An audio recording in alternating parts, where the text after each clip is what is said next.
Ada was very pressed after she finished eating her food and urgently needed to ease herself. So she asked the waitress where the restroom was located and she was directed to the restroom. However, when she got there, it was already occupied by another customer and Ada couldn't hold it any longer. She saw a swinging door which led to the kitchen. When she peeped through the swinging door, she couldn't make much sense of what she saw. So she went through the door into the kitchen, and what she saw shocked her to the bones. It made her want to vomit. Everything was very dirty and irritating. There were a lot of dirty dishes piled up beside the cooking area. Raw meat was left out in the open with a dozen of flies perching on it. The women who were cooking the food had dirty hair and their white aprons were stained with all sorts of things. It looked as if it hadn't been washed for a long time. The whole floor was dirty and filthy and there were rats roaming freely all around. Then Ada saw the chief cook, a very fat dark woman wearing a sleeveless gown. Her teeth were very brown and the hair on her armpits were bushy and disgusting. Ada watched as the fat woman scratched her dirty armpit with the spoon she was using to cook and still used the same spoon to stir the soup without washing it. Ada felt very disgusted and she almost wanted to throw up. She held her stomach with one hand and used the other hand to cover her nose and mouth because the smell and odor in the kitchen was very bad. She went back inside the restaurant, feeling disappointed and irritated at the same time. When she left the restaurant, she rushed outside to vomit all that she had eaten. She couldn't believe what she had just witnessed.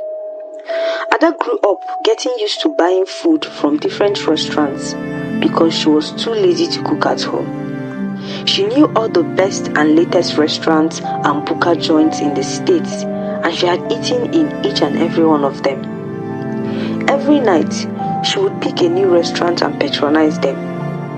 Her friend Chisom would often try to advise her against eating out all the time. Chisom would tell her, "Don't you know it is cheaper and safer to buy things at the market and cook for yourself? Why do you always prefer to waste money on buying cooked food outside the house?"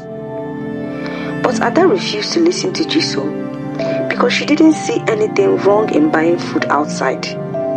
She was already used to eating out because that was the way she was brought up.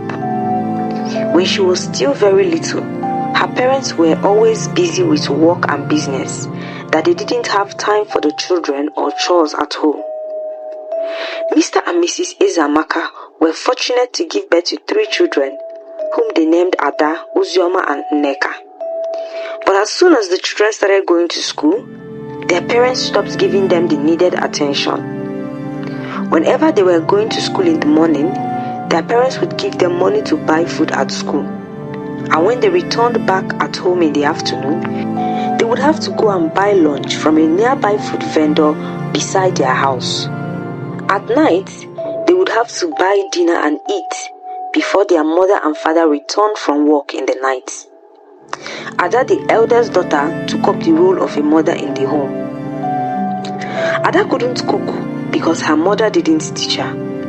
Their father was a well-known driver who traveled a lot. Most times he would be on the road away from home for 2 or 3 months. He wasn't bothered about home. All he cared about was the financial aspect of the home. Their mother was a full-time businesswoman whose shop was located at the heart of the market, so she was always busy from dawn to dusk. She leaves the home very early to escape traffic and gets home when the children were already asleep. Ada grew up learning how to take care of herself and her siblings in the absence of her parents. She got used to the street life and its way of life. The 3 children grew up to prefer junks and street food over freshly homemade meals. Before Ada graduated from the university, she lost her father in a tragic accident. Her siblings also started following their mother to the market to help her with the sales because the business was booming and she was getting old, so she needed more people to help her at the markets. After Ada graduated from the university, she was posted to a different part of the country to teach at a remote school for 1 year compulsory service. When she got there, it didn't take long before she settled down and got used to the new environment. It was in this new environment that she met Chisom. Chisom was also a graduate who was posted to teach at the same school like Ada. They became close friends and started living together as sisters. But unlike Ada, Chisom rarely bought food outside the house. She would often go to the market and buy foodstuffs and cook them by herself. But Ada didn't know how to cook. As soon as Ada was settled in the new environment, she started exploring the new environment in search of street food vendors and restaurants to know which of them offered the cheapest meal with a good taste. Every single day, she would eat at a different restaurant to test their food. Chisom observed that Ada didn't buy any pots or plates for cooking at home, and she found it very strange that Ada likes to always eat out and she doesn't like cooking. So one day, Chisom told Ada, "Don't you know it is safer and cheaper for you to buy things at the market and cook for yourself? Why do you always prefer to waste your money on buying cooked food from outside?" But Ada got offended and answered her rudely, "Is it your money? Have I ever asked you for money? How is my life choices your business?" Chisom felt she was trespassing, so she apologized to Ada and told her that she was simply trying to look out for her. But no matter what she told Ada, it didn't change Ada's habit of buying and eating food outside. One fateful day, Ada and Chisom were on their way back from work when a very handsome and rich young man approached the both of them. "Hello, good afternoon. My name is Uchenna," the man said. He asked to see Ada privately, and he told her that he liked her. They exchanged numbers and they started talking often over the phone. Emeka was a businessman who had many branches of his company in the country. He would often take Ada out to a fancy, expensive restaurant to eat, and it didn't take long before Ada fell in love with Emeka. However, one fateful day, Emeka decided to visit Ada at home. Ada welcomed him warmly and bought him a soft drink. As they were discussing, Emeka's stomach started grumbling and he told Ada that he was very hungry and requested that Ada should cook for him because he wanted to test her food. He offered to take her to the market so they would buy some ingredients and food items to cook with.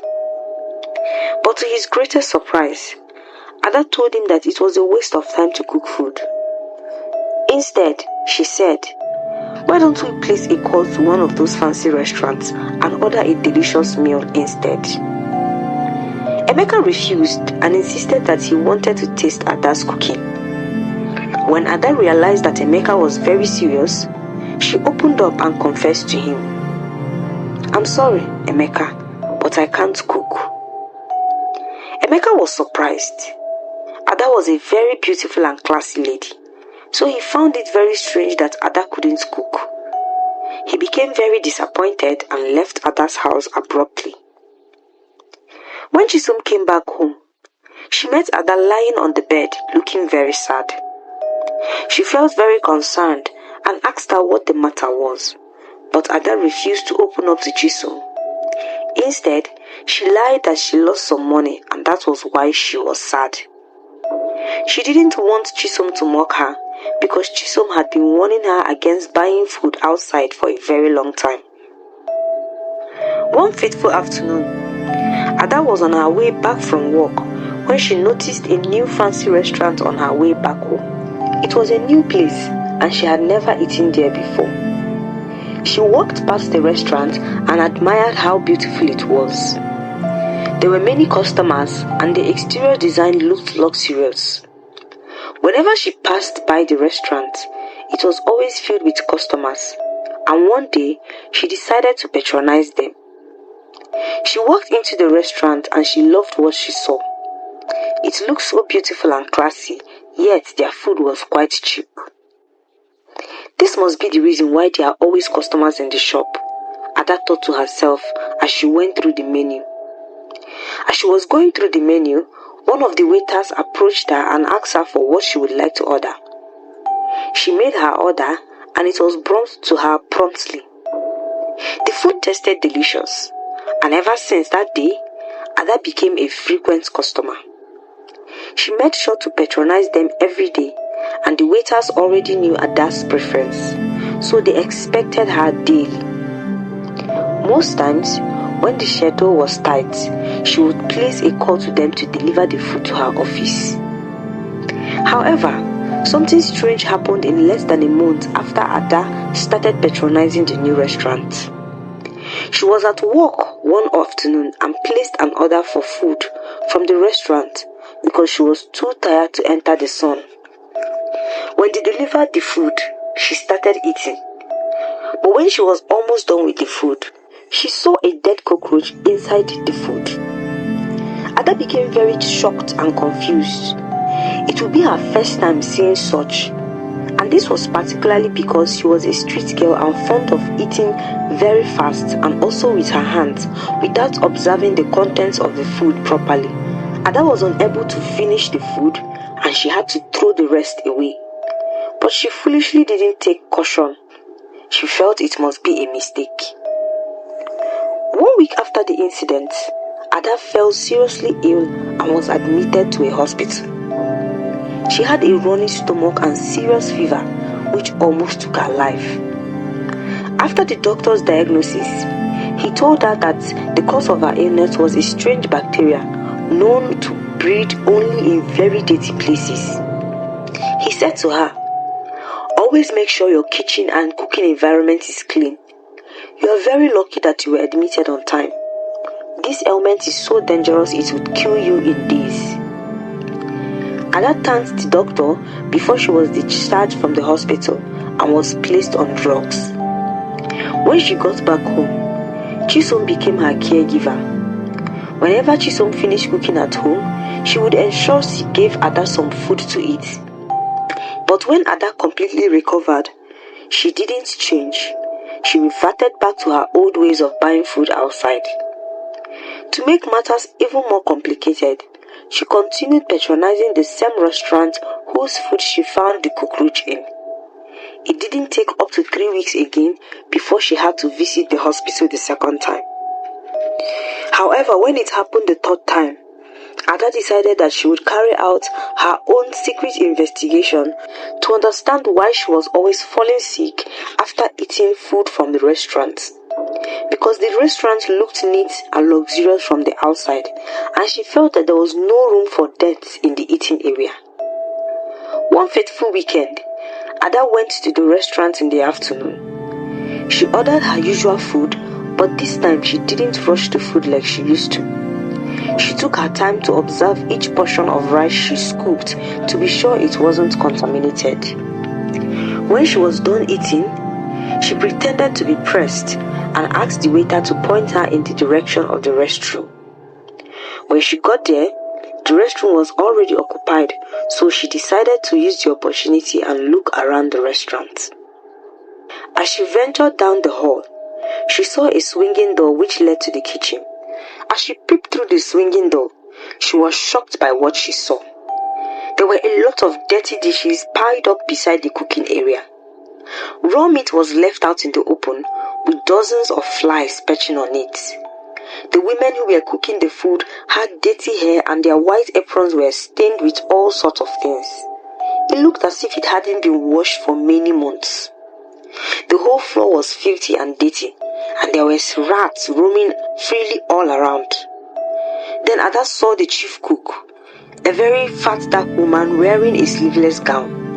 Her teeth were brown and the hair on her armpits were bushy and disgusting. Ada felt like throwing up. She ran back to the restaurant and sat on her chair, pretending like nothing had happened. Her stomach churned as she realized that many other restaurants may be the same way, even the ones she considered very clean and trustworthy. She thought about the different restaurants she had visited and the countless meals she had eaten and wondered if they were all the same. When Ada got back home, she was very ashamed of herself and wished she had listened to Chisom in the past. That day, she made a decision she would start making her own meals. She cleaned out her own kitchen space and went to the internet to learn how to cook. She went to the market to get some cooking utensils and ingredients. When Chisom returned that evening, she was shocked to see Ada in the kitchen. She changed into her house clothes and joined Ada in the kitchen. Together, they finished preparing the meal. The food didn't look as beautiful and fancy as the meals she often bought at the restaurant, but it tasted very delicious and she knew how it was made, with proper hygiene and care. Ada continued learning how to cook through the internet and from Chisom as well. She stopped eating out and would often carry food to work. She balanced her love for eating out with the comfort of a clean home-cooked meal. Her colleagues were surprised to see Ada bringing meals to the office and would often join her in eating sometimes. Emeka eventually returned and he apologized to her for leaving her abruptly after finding out that she couldn't cook, instead of advising and pushing her in the right direction. The both of them settled their disputes and got married some months later. The moral lesson of this story reminds us that not everyone or everything is as clean as they appear. Sometimes, make efforts to see where the food you buy is being prepared. No matter how busy you may be, always try to make sure that you have time for your children. When you truly love someone, as you should have their best interest at heart. Don't walk away simply because of a trait you don't like. Attempt to see if they are willing to improve or change.